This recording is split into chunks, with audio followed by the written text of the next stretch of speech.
Hey, all right, let's read John Ronald's Dragons, the story of J.R.R. Tolkien, written by Caroline McAllister and illustrated by Eliza Wheeler. I love the cover of this book because I love how, if you look at just the top part and the tree, you think it's leaves, but then you realize it's the dragon covering the tree. I think that's very clever. These are the end papers or end pages that you see in the front and back of some books. And let's go. John Ronald was a boy who loved horses and trees and strange sounding waves. But most of all, John Ronald loved dragons. Dragons that flew through the clouds, dragons that breathed sizzling flames, dragons that tied themselves in knots, dragons that wore shining scales, and dragons that guarded ancient treasures. Ancient means really old, like 2,000 years or older. It could be millions of years, but at least 2,000 years. John Ronald fed sugar cubes to the milkman's horse. He swung from the branches of beech trees with his little brother. His mother read him stories about brave knights who battled dragons. But in safe Sarhol, a small town in Britain's Midlands, no actual dragons flew through the clouds, only geese and sometimes a hawk. At school, John Ronald made good friends. The boys held secret parties in the library with tea and biscuits or cookies. That's what they call them in countries where they speak British English. Cookies are called biscuits. At school, John Ronald made good friends. The boys held secret parties in the library with tea and biscuits. The librarian scolded them for dropping crumbs on her books. They acted in plays and they played rugby. It's kind of like football. They sketched pictures and made jokes, but at school there were no dragons that breathed sizzling flames, only the headmaster who smoked a pipe. So the headmaster is like a principal, and smoking is gross. So I know you know that, but don't do it because it's gross and it makes you sick and it makes you stinky. No smoking. On vacation from school, John Ronald visited his cousin Mary. They made up their own language. I don't know how to read this. Dar feisma vel gom kapelt ha posgo iskali far minowo, and so on. So I think this is the beginning of Elfish, which I think is the language that Tolkien uses in his book or books. All right, so this is what these words up here mean. There was an old man who said, "How can I possibly carry my cow? Or if I was to ask it to get in my basket, it would make such a terrible row." Or row, like a terrible fuss. The grown-ups shrugged their shoulders. At his cousin's house, there were no dragons tied up in knots, only John Ronald and Mary, who tied themselves in knots, laughing at their private language. Then John Ronald's mother died. He and his brother moved in with their aunt. She didn't like boys, and her house was cold and lonely. She does not look like a very nice person to go move in with, does she? At night, John Ronald dreamed of exploring a steamy dragon's den. So here's his dream. The dragons are sleeping and breathing out steam. But in the morning, when he walked into his aunt's kitchen, nothing warmed the room. Only a thin wisp of steam rose from his lumpy oatmeal. On the way from his aunt's house to school, John Ronald stopped at the church. There, he helped Father Francis perform the morning mass. He carried a cross up the aisle. He rang the altar bell. Of course, he didn't find any dragons at the church, but he did find stillness, beauty, and peace. It's often very quiet in churches. And when they aren't having their services, it's often very empty. So it can be a very quiet place to go and think. After some time, John Ronald moved to a boarding house. There, he met a girl with bright eyes and shining black hair. A boarding house is kind of like a hotel that you stay at for usually, like, might be just a week, but typically people would stay for like a month or several months or maybe even a year. And so you live there and you get your meals, and you usually just have like a room, and then there's shared spaces that you share with other boarders or people who live there. So there he is. And this must be the girl with bright eyes and shining black hair. He fell in love and asked her to marry him, and she agreed. For a while, he forgot to look for dragons with shining scales. He only had eyes for Edith as she played scales on her piano. Not the same kind of scales. All of a sudden, the whole world went to war. John Ronald had to go too. He trudged through mud. He slept in a trench. He heard loud guns. For as far as he could see in any direction, the war had destroyed all the green trees. He tried to shut out the noises of war by making up another imaginary language. It didn't work. It was then that he most needed dragons. But of course, there were no dragons on the battlefield, only ugly machines belching flames. You can see this is the tank belching flames, shooting out cannons or bombs, horrible things. War is always sad and hard. When John Ronald came home, he got a job teaching at the University of Oxford, which is in England. He gave lectures, he went to meetings, he tutored students, he graded many, many exams. When he could escape from his work, he ate fish and chips at the pub with his friends. Sometimes they read each other stories they had written, but there was still no dragons guarding treasure, only silent gargoyles guarding buildings. There's the gargoyles. Then one day, when John Ronald was grading exams, he came to a blank page. He wrote on the page, "In a hole in the ground there lived a hobbit." He didn't yet know what a hobbit was. It wasn't a dragon, but he followed it anyway. On school holidays in winter, when the fire was lit and the tea kettle was whistling, John Ronald told his children stories about the hobbit, who, by the way, he named Bilbo Boggins. He gave Bilbo hairy feet. Bilbo lived in a cozy underground home in the Shire. So here's a little house underground. But most important of all, Bilbo led John Ronald over the misty mountains.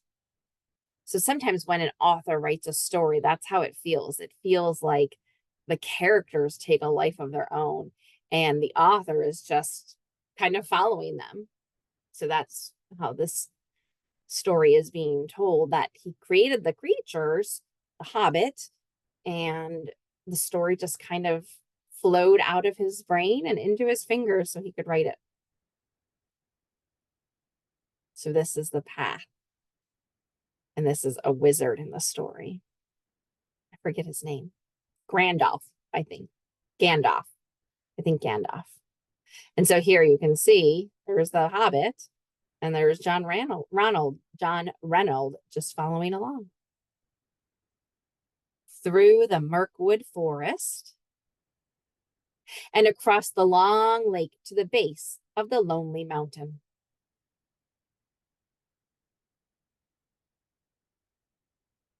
There at last, John Ronald found his dragon.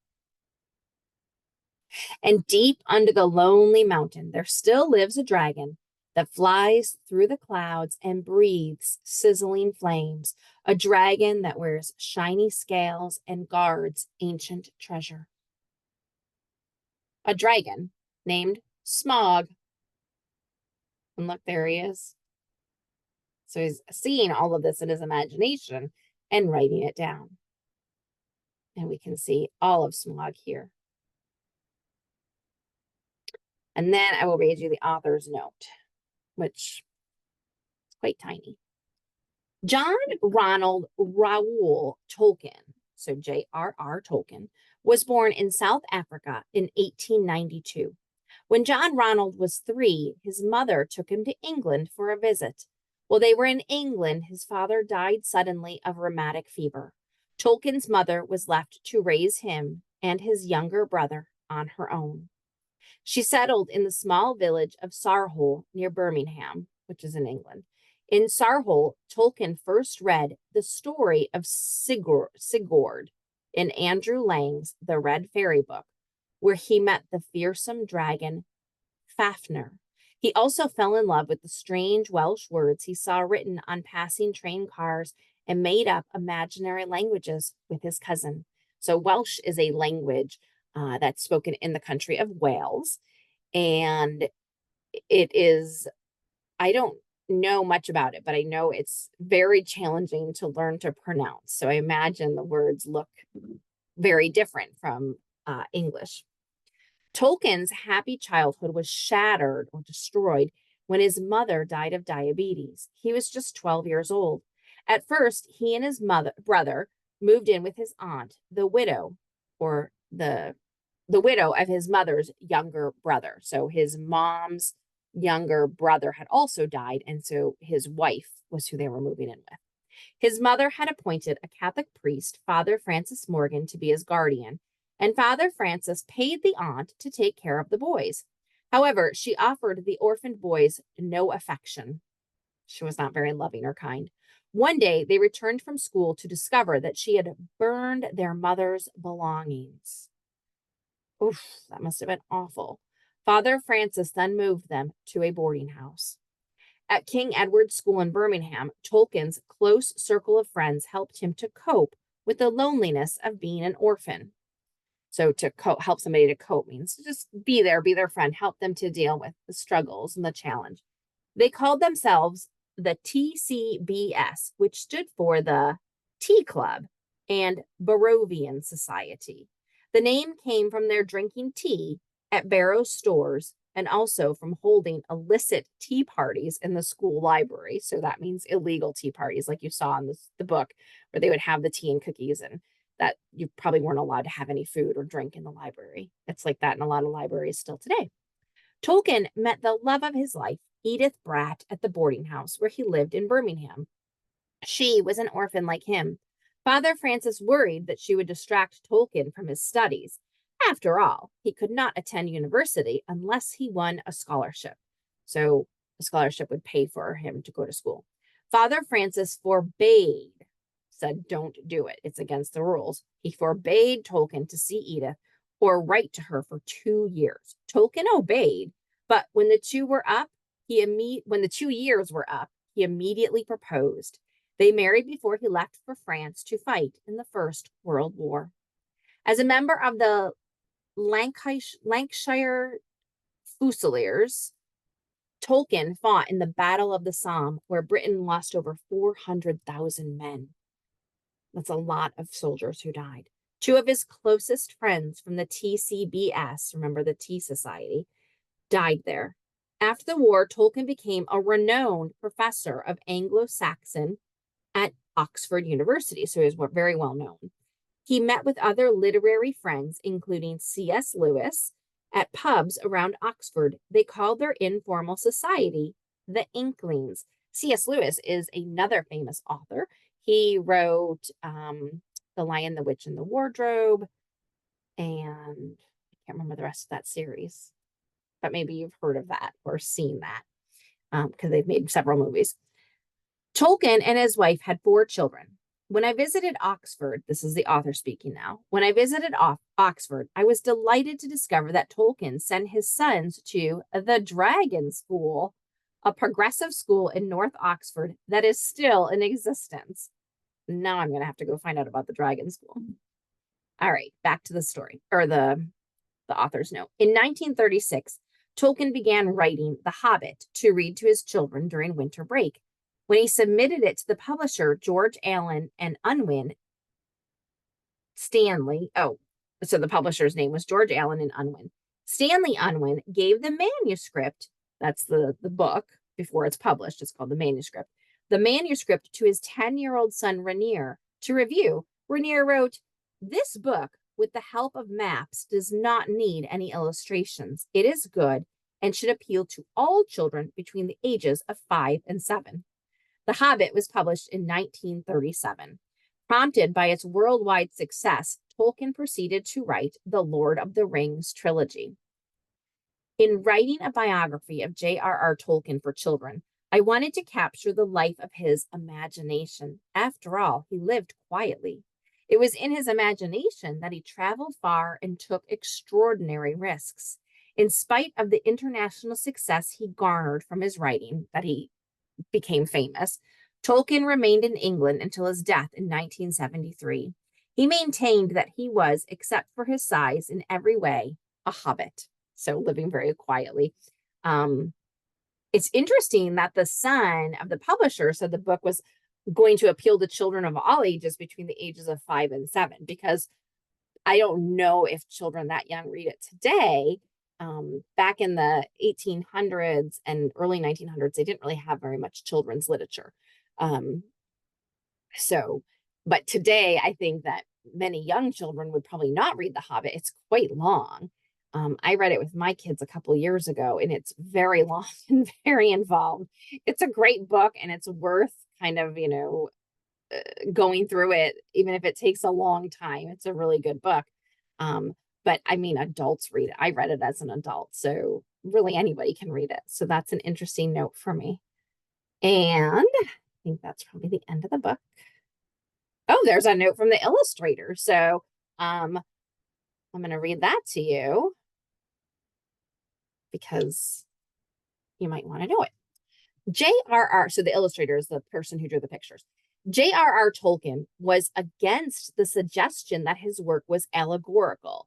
What he put into his writing wasn't meant to directly represent the stuff of his life experience. So an allegory is kind of like a tale, a story about something that happened.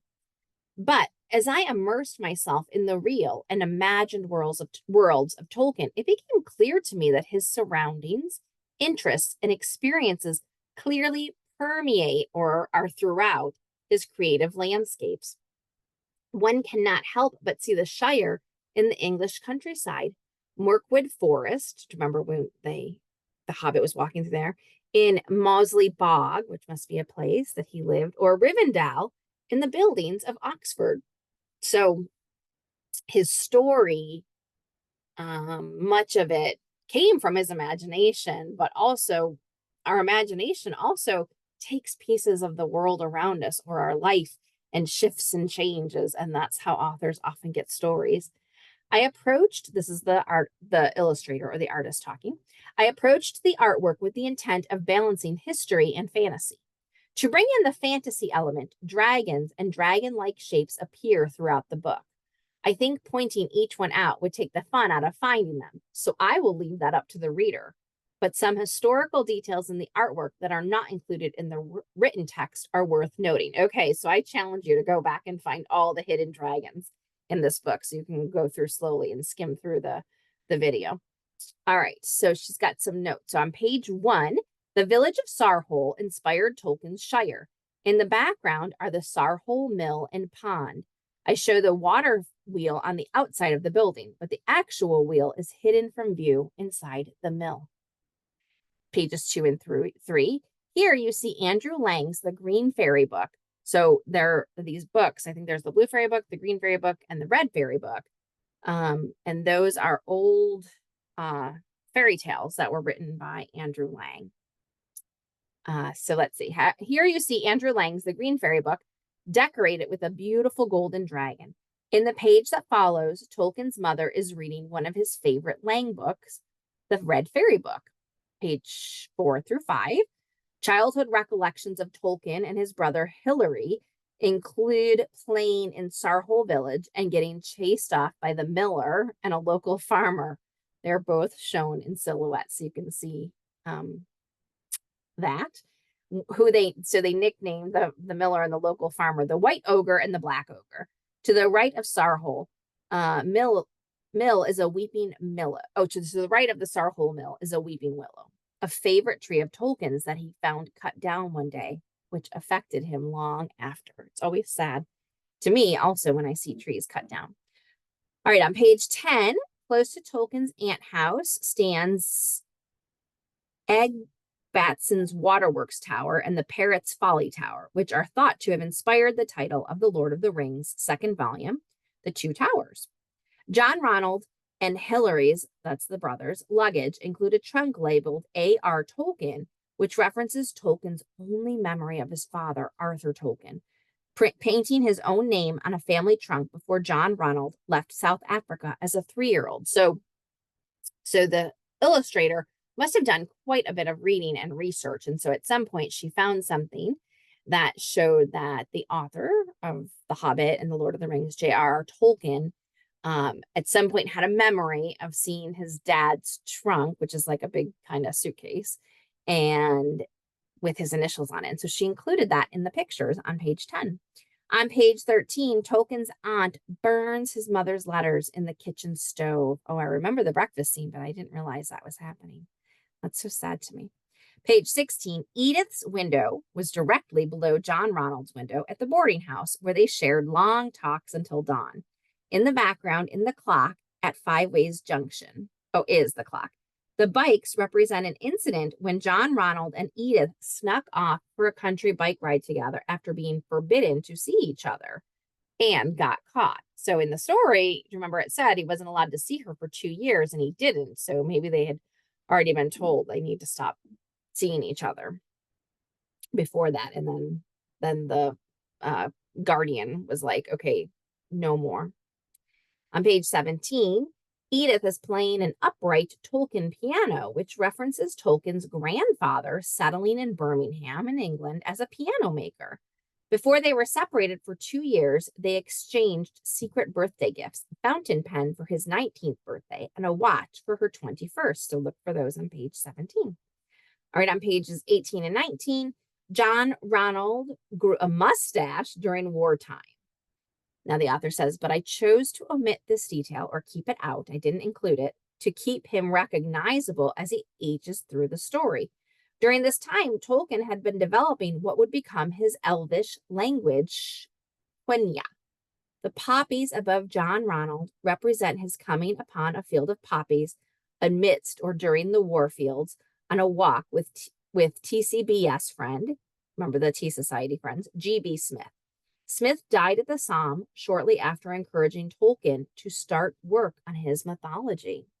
So G.B. Smith was his friend, and we can thank him or be thankful to him that he encouraged Tolkien to write these stories.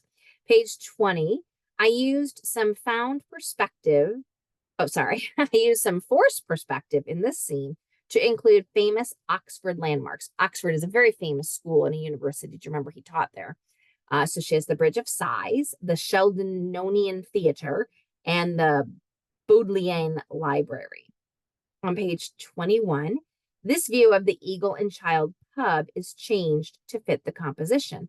In reality, the pub is attached to a building on its left side, and the sign is over the front door.